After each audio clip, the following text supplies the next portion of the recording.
Students, lecture number 2 linear mapping में हमने पढ़ा था कर्नल ऑफ लीनियर मैपिंग। तो इस लेक्चर में हम पढ़ेंगे रेंज और the image of linear mapping.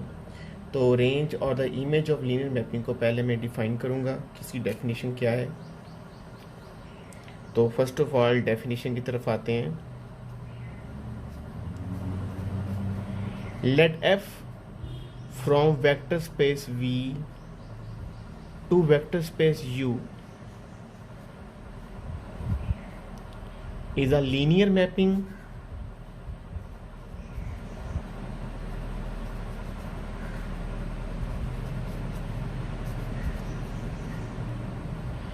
then image of f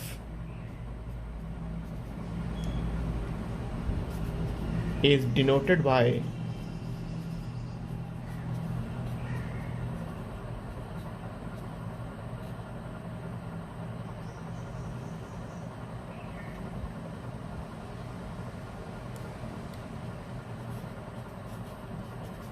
it is the set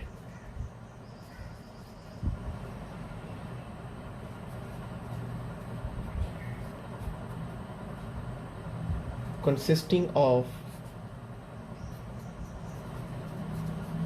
image points in U, that is image of F आपके पास क्या होगा? Image of F is equal to U belongs to you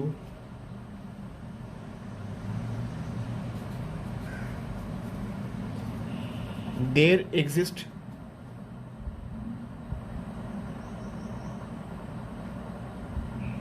we belongs to V for which f of v is equal to u। Student यहाँ पे जैसे कि previous lecture में भी मैंने आपको कहा था अपने माइंड में रखना है कि ये v और u these two are vector spaces and these two are vector spaces over the same field k and your mapping from v to u is a linear mapping।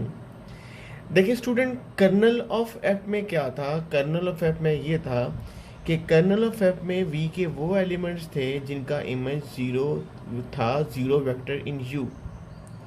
अब जो इमेज जो है क्लास इमेज ऑफ एफ जो है, जो elements होते हैं वो एलिमेंट्स u के होंगे जो v के किसी ना किसी एलिमेंट का इमेज होगा, यानी कि u के वो elements.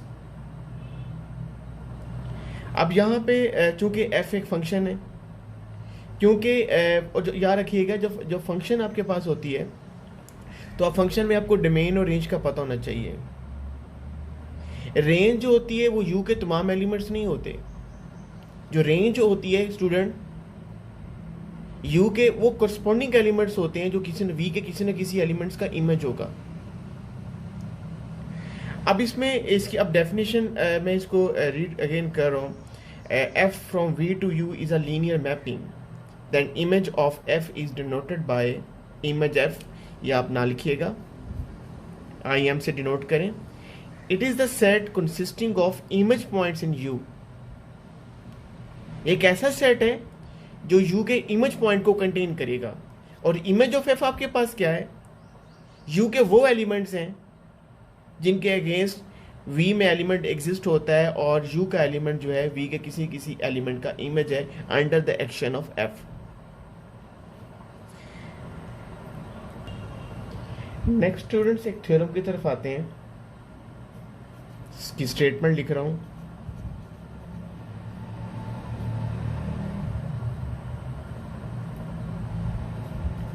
Late f from v to u, v and u are vector spaces over the same field f or the same field k, be linear mapping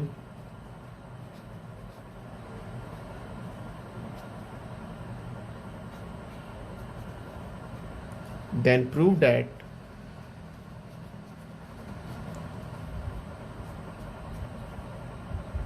image of F is a subspace of U। जैसे कि student जो kernel of F जो होता है वो we की subspace होता है, क्योंकि कर्नल ऑफ एफ में वी के वो एलिमेंट्स होते हैं जिनका इमेज जीरो होता है, जीरो वेक्टर इन यू। और जो इमेज ऑफ एफ आपके पास होती है, this is subspace of you, क्योंकि इमेज जो होता है स्टूडेंट वो यू में से आता है। और सबस्पेस स्टूडेंट आपने पढ़ा हुआ है कि सबस्पेस को आप कैसे प्रूफ करते हैं। स्टूडेंट सबस्पेस को प्रूफ करने के लिए वही पुरानी बातें। सबसे पहले अगर आपने इमेज ऑफ एफ को यू की सबस्पेस प्रूफ करना है तो आपने सबसे पहले ज़ीरो की बिलोंगिंग आपने प्रूफ करनी है कि ज़ीरो जो है वो इमेज ऑफ एफ को बिलोंग करता है। और दूसरी बात आपके पास ये है कि आपने इमेज ऑफ एफ में वेक्टर एडिशन और स्केलर मल्टीप्लिकेशन भी प्रूफ करनी है। तो सबसे पहले ज़ीरो की बिलोंगिंग बात। स्टूडेंट्स आप जानते हैं कि अगर एक मैपिंग लीनियर होगी तो एफ ऑफ ज़ीरो जो होगा वो आपके पास क्या होगा, ज़ीरो होगा। तो सबसे पहले as F is a linear mapping,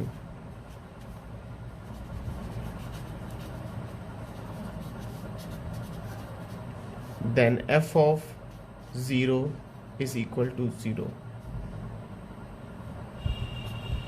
implies that 0 belongs to image of f। Zero देखें, ये जो ज़ीरो है ये इमेज का मेंबर है, और ये ज़ीरो जो है ये ज़ीरो यहाँ पर जो इमेज एलिमेंट्स आ रहे हैं वो यू से आ रहे हैं, और ये जो ज़ीरो है स्टूडेंट ये आपका वी का मेंबर है। और जो लीनियर मैपिंग होती है वो ज़ीरो को ज़ीरो में बिलोंग करती है। इसका मतलब क्या हुआ कि ज़ीरो जो है वो इमेज ऑफ एफ को बिलोंग कर रहा है। अब स्टूडेंट यहाँ पे कौन सी दो कंडीशन रहेगी, एक वेक्टर एडिशन हो गई, बल्कि क्राइटेरिया बोलूँगा। दो क्राइटेरिया आपने फुलफिल कराने हैं, एक आपके पास वेक्टर एडिशन और दूसरी आपके पास स्केलर मल्टीप्लिकेशन। तो वेक्टर एडिशंस के लिए स्टूडेंट हम ऐसा करते हैं कि इमेज ऑफ एफ से दो एलिमेंट लेते हैं, और जो मैपिंग है आपकी फ्रॉम वी टू यू है। तो दो एलिमेंट मैं ले रहा हूँ, एक u1 और u2 belongs to image of f। अगर ये एलिमेंट्स है इमेज ऑफ f के मेंबर्स हैं, इसका मतलब ये है क्योंकि जो वेक्टर स्पेस जो आपकी ट्रांसफॉर्मेशन है वो v टू u है, इसका मतलब ये है कि v से दो एलिमेंट एग्जिस्ट करेंगे, उन एलिमेंट्स का u1 और u2 जो होगा वो इमेज होगा। देन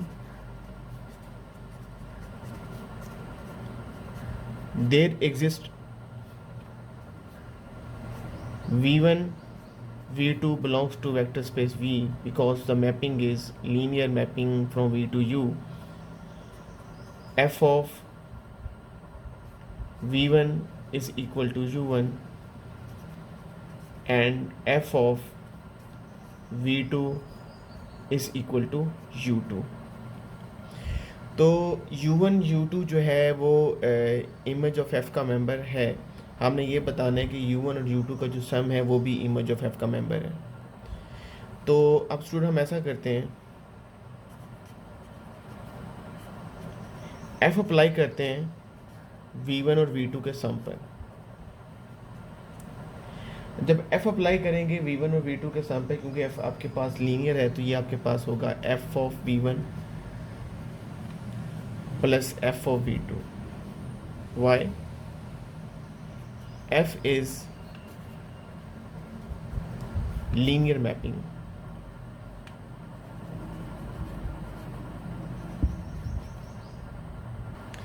और f of v1 आपके पास किसके इक्वल है, u1, और f of v2 आपके पास किसके इक्वल है, u2।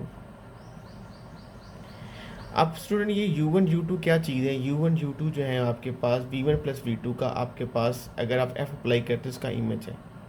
अब यहाँ से ये कंक्लूड हुआ कि जो u1 और u2 हैं, दिस u1 u2 का जो सम है it belongs to image f। तो वेक्टर एडिशन आपने फुलफ़िल कर ली। नेक्स्ट स्टूडेंट, दूसरा जो क्राइटेरिया है वो स्केलर मल्टीप्लिकेशन का है। तो यहाँ से हम लेते हैं let u belongs to image of f, there exist v belongs to capital V such that f of v is equal to u.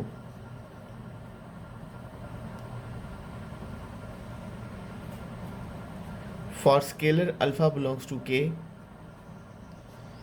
f of alpha v आपके पास क्या है? f is a linear mapping, it will be equal to alpha f of v, और f of v किसके equal है? u। तो दूसरा जो स्केलर मल्टीप्लिकेशन है इसमें हमने ये बताना था कि अगर u इमेज ऑफ f का मेंबर है तो u का स्केलर मल्टीपल भी आपके पास इमेज f का मेंबर है। और आप नोट कर रहे हैं जब अल्फ़ा v पर आप f अप्लाई कर रहे हैं तो अल्फ़ा u आ रहा है। What is this is the image. और यहाँ से ये चीज़ कंक्लूड होगी कि alpha u belongs to image of f। तो दोनों क्राइटेरिया फुलफिल हो गए। तो यहाँ पे आप लिख सकते हैं image f is a subspace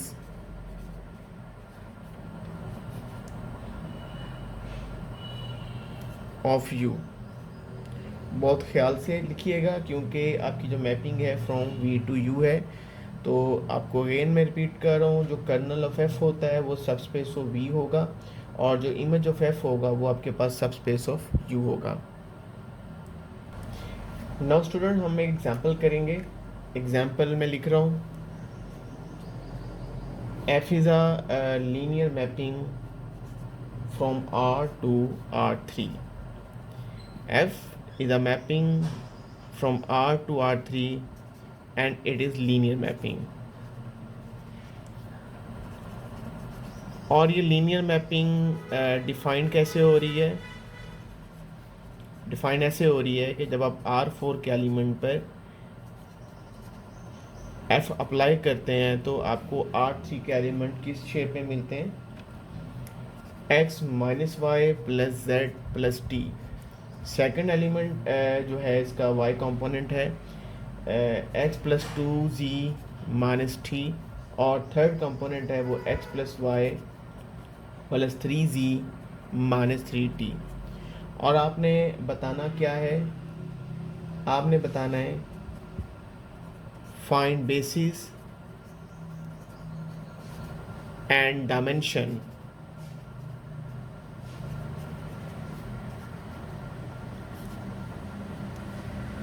of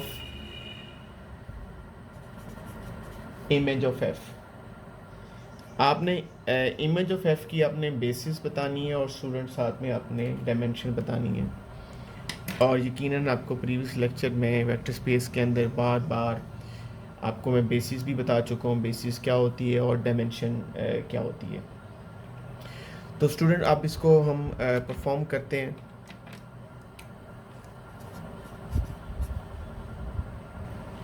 student हमने R4 से 4 लीनियरली इंडिपेंडेंट एलिमेंट्स लेने हैं, 4 linearly independent element from R4 और उस पर हमने इमेज निकालना है कि उस पर इमेज क्या आ रहा है।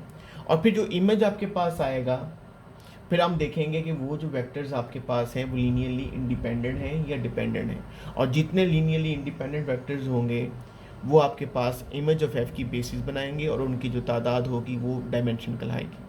अब R4 से सबसे आसान तरीका जो है 4 लीनियरली इंडिपेंडेंट एलिमेंट्स लेने का। आप R4 से पहला एलिमेंट ले लें 1 0 0। बहुत ही ध्यान से x सिर्फ 1 होगा, बाकी तमाम 0 है, तो x को सिर्फ 1 देखें, बाकी एलिमेंट को ना देखें। x 1 है, ये भी आपके पास 1 होगा और ये भी आपके पास 1 होगा, बाकी तमाम वैल्यूज़ जो है वो 0 होगी। दूसरा एलिमेंट जो है 2 0 0 0 यहाँ 1 हो 0 होगा और यहाँ पे आपके पास होगा 1। जब x 0 होगा स्टूडेंट और y 1 होगा तो ये आपके पास बनेगा x 0 है, यहाँ पे आपके पास है वाई आपके पास 1 है तो -1 होगा, यहाँ पे वाई मौजूद नहीं है तो ये आपके पास 0 होगा, यहाँ पे आपके पास होगा 1। तीसरा एलिमेंट जो होगा वो 0 0 और 1, क्योंकि पहले जो एलिमेंट मैं सेकंड मिस्टेक के लिए लेने लगा था वो था 2 0 0। तो याद रखिएगा जो 2 0 0 है वो 1 0 0 का स्केलर मल्टीपल है, और जब 1 0 0 का आप स्केलर मल्टीपल से जब एलिमेंट निकालेंगे तो दूसरा एलिमेंट जो होगा वो दूसरा जो इमेज होगा वो पहले इमेज का स्केलर मल्टीपल होगा, तो वो तो हमेशा लीनियरली डिपेंडेंट होंगे। आपने आपने R4 से 4 लीनियरली इंडिपेंडेंट निकाले हैं, तो तीसरा एलिमेंट ले रहा हूँ because these are the standard basis for the R4। तो सिर्फ z को देखें, यहाँ पे z सिर्फ एक है तो आपके पास होगा 1 होगा, यहाँ पे कोफिशिएंट 2 है, यहाँ पे कोफिशिएंट 3 है, तो 1 2 3। और उसके बाद 0 0 0 एंड 1। तो सिर्फ t को देखेंगे स्टूडेंट, यहाँ पे 1 होगा, यहाँ पे -1 होगा, और यहाँ पे होगा -3 होगा। अब स्टूडेंट आपने ये इमेजेस निकालनी है। अब आपने इन इमेजेस को देखना है कि ये जो इमेजेस आए हैं ये आपके पास लीनियरली इंडिपेंडेंट है या डिपेंडेंट है। अगर इनमें इंडिपेंडेंट है और डेफिनेटली आप इसको मैट्रिक्स फॉर्म में लिखेंगे। मैट्रिक्स फॉर्म में आप जब लिखेंगे तो आपकी जो पहली रो होगी वो होगी 1 1 एंड 1, दूसरी रो होगी -1 0 एंड 1, और तीसरी होगी 1 2 एंड 3, लास्ट रो होगी 1 -1 -3। एलिमेंट्री रो ऑपरेशन लगा के रिड्यूस एचेलॉन फॉर्म में इसको लेके जाएंगे, बल्कि एचेलॉन फॉर्म सफिशिएंट है। 1 1 1 R2 में ऐड कर दें स्टूडेंट R1 को, तो ये 0 होगा, 1 होगा, 2 होगा। थर्ड रो में से फर्स्ट रो को माइनस कर दें, 1 में से 1 जाएगा तो 0 होगा, 2 में से 1 1, और 3 में से 1 तो 2। सिमिलरली R4 में से R1 को आप माइनस करें तो 0 होगा, -1 और -1 आपके पास क्या बनेगा, -2 होगा, और ये -4 होगा। अगला ऑपरेशन भी आप देख रहे हैं कि आपके पास सिंपल है, 1 1 एंड 1 0 1 2। R3 को में से R2 को जब आप माइनस करेंगे स्टूडेंट्स तो ये रो सारी की सारी 0 हो जाएगी, और R4 में जब R2 को ऐड करेंगे 2 से मल्टीप्लाई करके तो ये वाली रो भी आपके पास 0 हो जाएगी। और आपने देखा है कि यहाँ पे आपको 2 इंडिपेंडेंट रोज़ मिली हैं, क्योंकि ये थर्ड रो और फोर्थ रो आपके पास क्या हो गई है, थर्ड रो फोर्थ रो आपके पास 0 हो गई है। तो जो आपके पास अगर आप देखें प्रीवियस पेज पे, तो आपके पास जो सेकंड रो थी उसमें तीनों कंपोनेंट 1 थे। इसका मतलब ये है 1 1 and 1 0 1 and 2, these two vector form the basis for R3।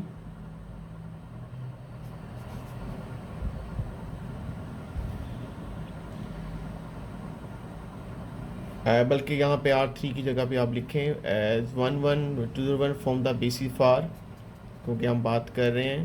मैं आपको समझाता हूँ यहाँ पे इमेज ऑफ एफ और dimension of image of F आपके पास क्या आ रही है, 2 आ रही है। स्टूडेंट ये बात आपके माइंड में होनी चाहिए, कभी भी इमेज ऑफ एफ की डिमेंशन याद रखिएगा 4 तो हो ही नहीं सकती, क्योंकि आपको पता है कि R3 is a vector space, और वेक्टर स्पेस जब अगर R3 over R vector space है तो R3 की जो डिमेंशन होती है वो आपके पास 3 होती है, तो 3 4 तो हो ही नहीं सकती थी। तो अगर स्टूडेंट आपको 3 लीनियरली इंडिपेंडेंट एलिमेंट मिल जाते हैं, अगर आपकी एक रो सिर्फ 0 होती तो हम ये कहते हैं कि R3 की जो डिमेंशन है वो 3 है, क्योंकि आपके पास जो बेसिस एलिमेंट्स मिलने थे वो आपको 3 मिलने थे। तो इसके लिए स्टूडेंट डेफिनेटली सेकंड लेक्चर और थर्ड लेक्चर को अंडरस्टैंड करने के लिए आप लोग को वेक्टर स्पेस और उसके बाद लीनियर मैपिंग की अंडरस्टैंडिंग आपके लिए बहुत ज़रूरी है। बहुत शुक्रिया आपका। अल्लाह हाफिज़।